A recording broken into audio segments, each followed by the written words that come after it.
Welcome to Story Chats at Inspy Romance. I'm Elizabeth Madry, and I'm here with my two co-hosts. I'm Narelle Atkins. I'm Valerie Comer.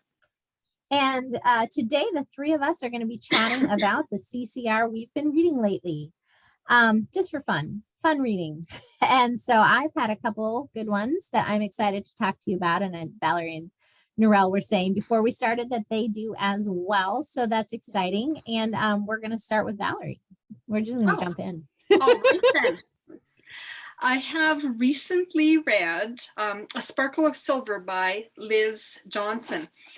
This is, I think I've read this entire series in reverse order, like 3, then 2, then 1. And I wouldn't know why that is, but I'll tell you that it doesn't actually matter, because while there are similar themes and a similar setting, the characters don't actually cross over really. So there's this, go ahead, read them whatever order you like. They're standalones. They're all set on the Georgia coast, and each of them has kind of a historical mystery or treasure hunt to solve. So in this one, we have Millie, who is very devoted to her grandmother, who is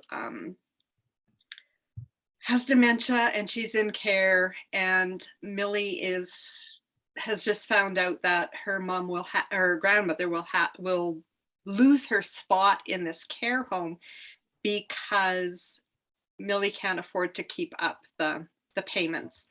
And so this is a really big problem. Her grandmother has done everything for her, and but her grandmother had lost everything in a crisis years ago, and now this is kind of the end of the road as far as that. But Millie also knows she can't take care of her grandmother because she did that for as long as she could. So when her grandmother drops the hint, a hint that leads Millie to search for her great-grandmother's diary at a historical estate that's now open for public tours, then she decides she needs to go there and try to find this. So it would be her grandmother's mother, right, who had left this diary. So she gets caught by the security guard, Ben, who she convinces to help her continue the search. So the two of them are like running all around this estate for week after week, after closing hours, in the dark, whatever, looking for this diary, looking for this treasure, because that the diary hints at, because this is going to be going to prove her grandmother's heritage is linked to this fancy estate, whatever. So he has his own reasons for being there, which she doesn't know because she thinks he just likes her, I guess. But neither of them is telling the other one quite everything. So it is fun. And if you like a little treasure hunt, and it's not a mystery per se, but I mean, there's kind of those elements to it. It's not a time slip. We were never back in that time period, but there's a lot of information about it still. So yeah, that is the one of that series that I have read. Yeah, I think that's the one. Because it's probably number 1 in the series, which would make sense. No, you said it was 2. It would. No, this was the first one in the series, but the third one that I read. Okay, then that is the one that I've read, and Narelle probably has a nervous twitch that you read them back. Did you look at my face? I didn't. I missed it. I didn't. I try to keep my face calm, but I'm like, how can you read them in reverse order? But if they're standalones that don't have characters that connect. Well, firstly, as an author, I find it weird that people write that way. If I write a book, I've always got a side character somewhere that is really interesting, that distracts me. But yeah, so if they are purely standalone in a setting, then it doesn't matter what order you read it in. But they're still listed 1 to 3. So there's that part of my brain that wants to do number 1 first. Well, in that case, it's A Sparkle of Silver, and you go ahead and read number 1. And I think that I did enjoy, I think I did enjoy number 3 the most, though. So there you go. Okay, that's all right. I'll get there. Which is probably why I read number 1 last. Right. But yeah, she's definitely a good author, and this is traditionally published. So I think that kind of push a little more towards standalone within a Yeah. series, like more this kind of linked books, as opposed to those of us who write indie. We're all about very tightly knit series and overlapping characters and siblings and best friends and all that stuff. For sure.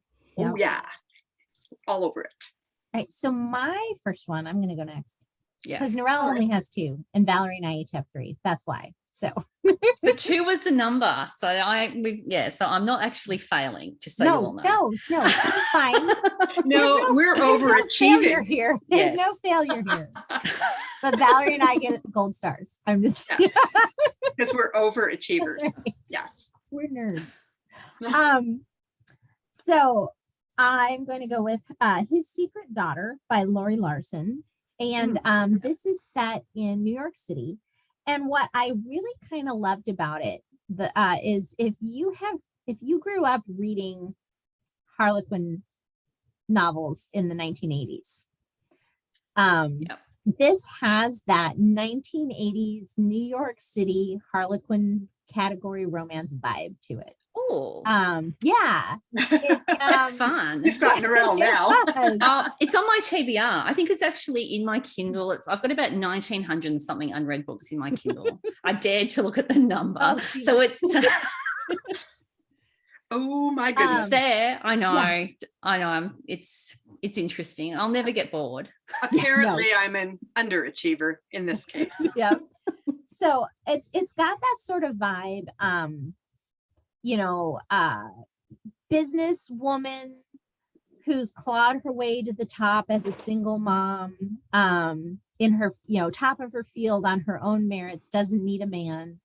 And this extremely wealthy, somewhat reclusive New York City CEO. And I mean, it's just got all the right little things to it. And so it was an entertaining read.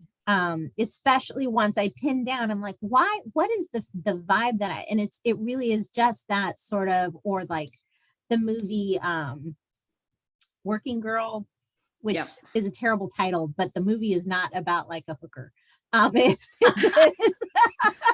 It's a great movie. I saw that at the cinema. I still remember seeing that movie.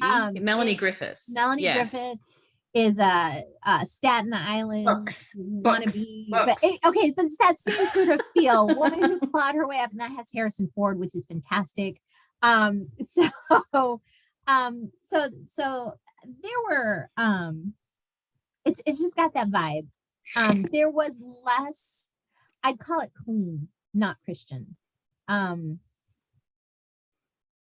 don't remember. Valerie, you read it. Was there a faith arc? I don't really remember. I have read about 20 books since I read that one. So I don't specifically remember. Okay. I was, if there's a faith arc, it's very light because I'm not recalling it at all. But which isn't bad. Just so you know, don't go into it looking for heavy duty faith arc. Not going to find heavy duty. Narelle, what's yours? Next one. Okay, so my next one, I actually have a print book. Ooh. Is Angela Ruth Strong's Husband Auditions. So this book had been sitting on my bookshelf. It took, with all the supply chain issues, I pre-ordered this book, and it arrived at our Aussie bookstore chain so late that they actually had to send me an account to pay it because the credit card thing had expired on the pre-authorization. Yes, seriously. Like, why have I not got an account? The lovely lady at customer service said, oh, that's because of this. I'm like, okay, here's your money. But anyway, it was worth buying. And what's really exciting about Husband Auditions is that Angela's got 2 more books coming out that are minor characters in this book. So I'll give you some clues on that in a minute. But this one is super fun. It's set in Portland, Oregon, which is a city I've visited. So I've actually been to a couple of the places that are mentioned in the book. So for me as an Aussie, that's very exciting. And it's a rom-com with the brother's best friend trope. And so we have Mary, who's a nurse, that's her day job, and she's the last of her single friends that's of her single friends who's not married. So she arrives at her brother's doorstep because she needs to stay at his house for the summer because her last single best friend has got married today, and turns up with a suitcase and is basically lands there because she has nowhere else to live at the moment. So she's got to work out what she's going to do. So she's feeling very much the outsider with all her married friends. And so she turns up, and her brother Charlie is literally about to go to Ecuador. So he's really not in the story. He basically disappears, and there's a spare room. So they rejig the rooms, and she ends up staying there with Gemma, who is in book 2. So the next book that comes out will be Gemma's story. And she's a beautiful blonde actress who has men just falling over her to get her attention. And has no clue. I know, it's hilarious, and she's a Christian as well, and she has she has really good Christian morals as well. So they fall all over her, and she just it's a hilarious part. And she has no clue. Like it's amazing. Yeah, so I can't wait to read her story. Yes, I'm not going to say what it is because it's actually the beginning of that story is actually in Husband Auditions. And then we also have... Didn't she announce the titles in March? I feel like she announced the titles to the next 2 in March. Probably, but I haven't written it down. Okay. So I don't have them. Okay, right, so Gemma's the second one. Then the other roommate is Kai. So he's the hero in the story. And so he is he's described as being lazy, but I wouldn't actually say he's lazy. He's not passive, and it's not like he just lies on the couch all day and drinks beer and watches television. He does. He does do that as well. He does have he does have a butt spot on the that's a place. There's a dent on the couch where he sits. It's one of the jokes in the book. It's just, as I said, this book's hilarious. Okay, so he has a job. Like, it's not like he's unemployed sitting on the dole. Do you know what the dole is? If I say that. That's unemployment benefits. Yeah, sure. Yeah. Okay, so he's actually a cameraman and works overnight, the graveyard shift. So he sleeps during the day. And he's one of those people, he's Hawaiian heritage, and he's very much got the Islander vibe going, if you know what I'm talking about. Yeah. So, but he does get to places on time, which is very commendable. He doesn't run late. He does stuff on time. But anyway, so he's working at this TV station as a cameraman, and he really needs to do something more exciting with his life. And there's a local TV drama that's being filmed in Portland. He thinks, it'd be great to get a job as a cameraman there, but I'm going to have to get a demo or something together to prove why they should hire me. And so we have Mary turns up with a suitcase, and one of her very helpful friends' grandmothers has given her a 1950s article with 101 tips on how to attract a man and get a husband. And so she mentions this, how offended she was by this in passing. And of course, Kai's there and thinks, that's really interesting. And so a few things happen, and he ends up convincing Mary to create a YouTube channel with him where he films her trying to attract a husband using all these 1950s methods. And it is hilarious. It is really, really funny. It's one of those books that you will laugh out loud. Some rom-coms, the humor, sometimes you get, sometimes you don't, but this one has a lot of very interesting situational comedy that works really well. And of course they, one as well. So of course they have seen probably last summer, but when it first came out, but I loved it. Yeah. Yes, so it's lots of fun, and I recommend reading this one. And I'm really looking forward to the second one with Gemma, and then the third book that will be coming after that is Charlie, which is Mary's brother's story as well. So good times ahead for the rom-com lovers. Excellent. Valerie? The second book that I have read recently is Carolina Breeze by Denise Hunter. It's the second book. You'll be glad to know I read these in order. Not backwards. Yay! Second book in the Bluebell series about 3 siblings, so they're more closely linked, more linear, who make their parents' dream of changing their historical home into a bed and breakfast. A reality. The parents have passed away when the youngest is still in high school, so the older 2 siblings return and they take the inheritance money and they turn the house into a bed and breakfast, and they're going to allow their youngest sister to graduate from high school, and then they'll have the inn running, and then they'll sell it and they'll divide the funds, and nobody, whatever. So this is the second book, and it's Levi, the oldest of the three, the only boy. He gave up his dream job in Denver to return to North Carolina when their parents passed away. And he is, plain and simple, a control freak, to the point where there's a few times I just kind of wanted to reach through my Kindle and box his nose just a little, like, so the younger one, she is still in high school. The youngest one is Grace, I think. The other one is Molly. Now I'm second guessing which is which name goes with which. But he feels very responsible because his dad's final words were "take care of your sisters," right? So he's like taking that like to heart, to the point where he's barely allowing them to have their own lives. And he's the hero. So you're kind of like, dude, just sit down, chill. It's okay if they have opinions, and Girls should not have opinions. Oh, wait. Partly the guy, probably partly the guy thing, partly that he's the oldest, and partly that his dad told him to take care of his sisters, right? So I mean, it's believable, it's fun, but there was definitely moments in there. And apparently there we go. I did write down about her. I'm like, wait a minute, this is all about him. The famous actress, Mia Emerson, has been jilted a few months before, and she hadn't planned on using her honeymoon package that she could not get a refund on. But because a scandal erupted in Hollywood at just that time, she went off to Bluebell Inn for a few weeks and ta-da-da, fell in love with Levi. Yeah. Although there was a couple times I wondered why.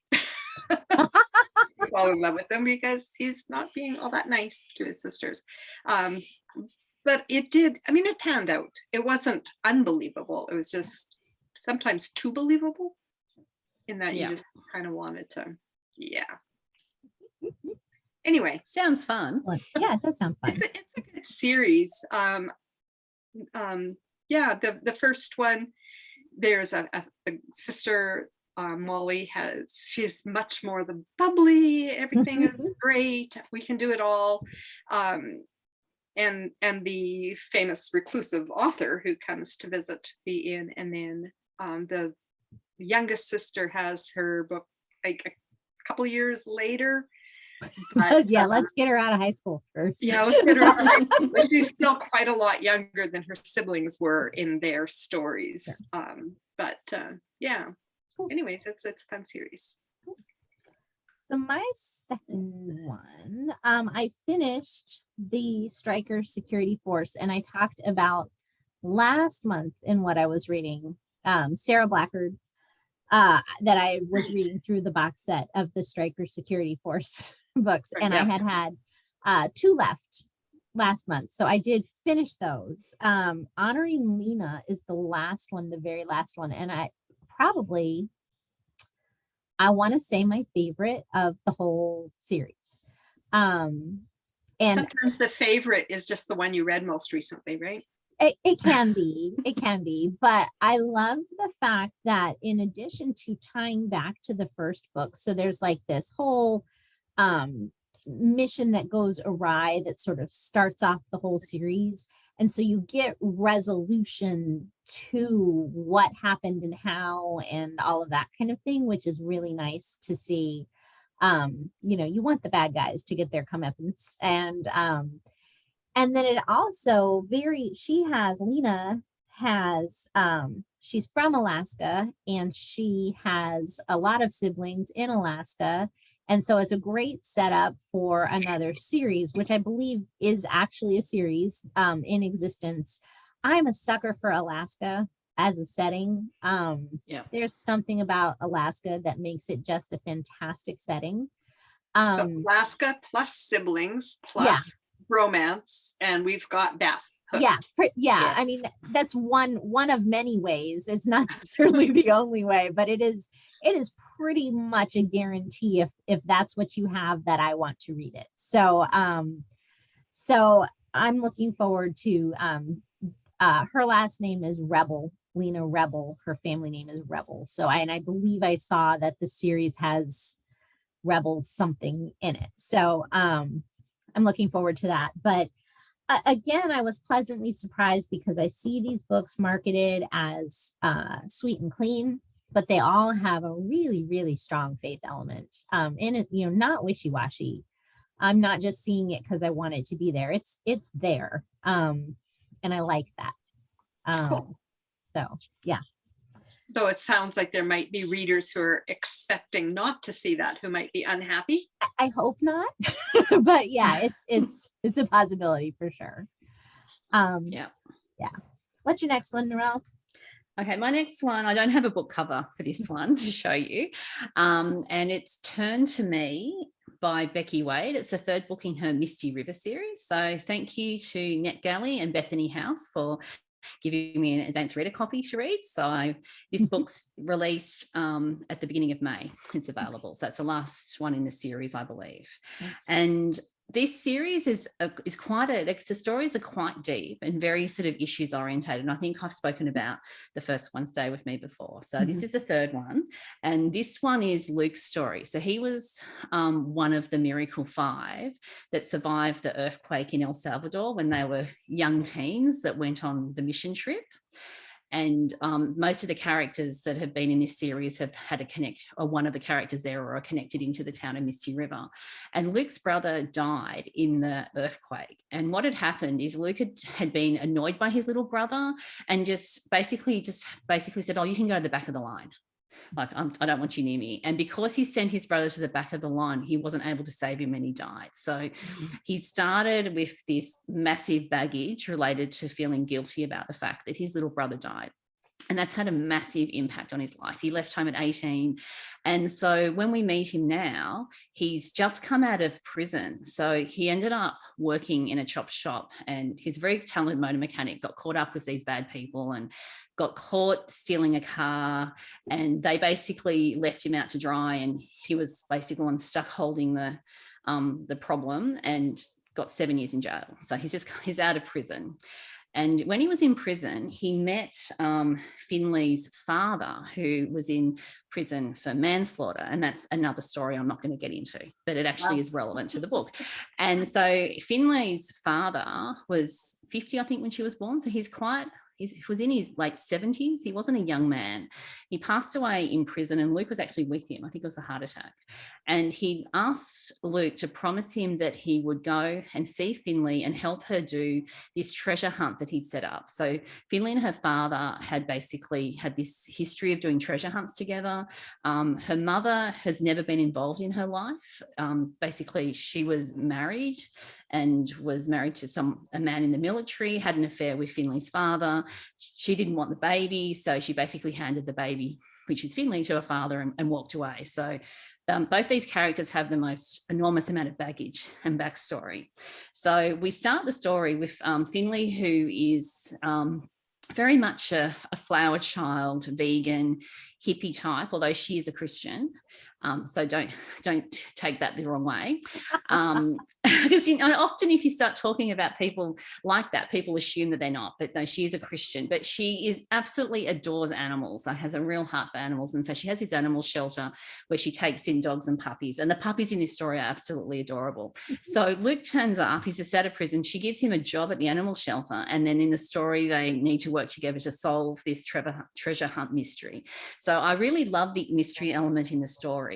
Although one thing I will say is it probably took me until about 20% to actually not be like pushing the characters away. Because you know how you go into somebody's head and it wasn't necessarily comfortable being in either of their heads. It took me a while to really understand why Finley was happy for this ex-con to turn up and embrace him so much in her life. Okay. And it took me a while to warm to Luke to really see what actually happened, to work out why he'd made the decisions he'd made. So don't be deterred if you start reading the sample and you're not quite sure about the characters, because it's a fabulous story. The mystery element was amazing.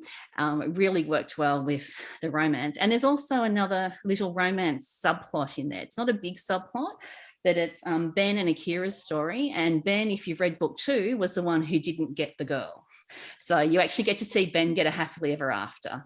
So I'd recommend, I recommend reading this one, but it's not a light read and it deals with some pretty big issues. So you need to be prepared for that. Also, what is it about these people dying and telling somebody else what they need to do next, right? Because you're saying Finley's dad did that. Promise me you'll do this. And then the book that I was just talking about by Denise Hunter, dad saying, I mean, yes, you can say to your kid, look after your sisters, but should you?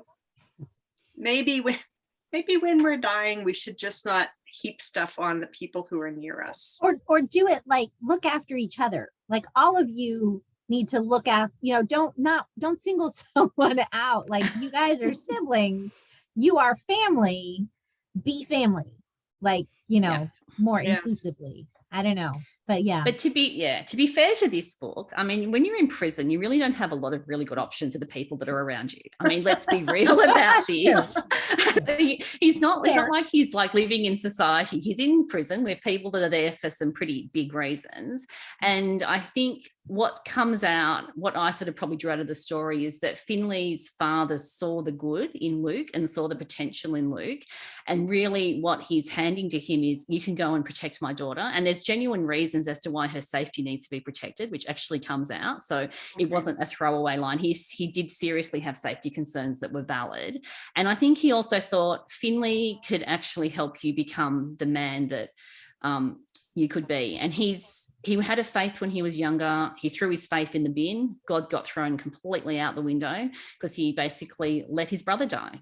And so a lot of the story is Luke's redemption story in terms of coming back to faith. And Finley is a very big part of that story as well, because she'd lost her fiance in a car crash 5 years earlier. Okay. So she decided that she was going to be single forever, that God allowed that to happen, and therefore she must be destined to have the gift of singleness. So she really wasn't looking for love at that particular point in time either. Yeah, so even though that as a plot device cannot work, I think that dying wish thing in this particular story, it actually makes sense. Cool. Okay. I haven't read this one yet. I have read the first 2 in that series. So yeah, maybe I'll get to this one. Although the list on the Kindle is very long. Is it 1900? No, it is not. It might be 90. Which seems you'll get there before me. Seems long enough. Oh my goodness. We actually are running a little bit long, so I think we probably should call it there. So sorry. I had one more, and I know Valerie had one more, but why don't we just quick spit out the titles in like one line? All right, go. One line, quick.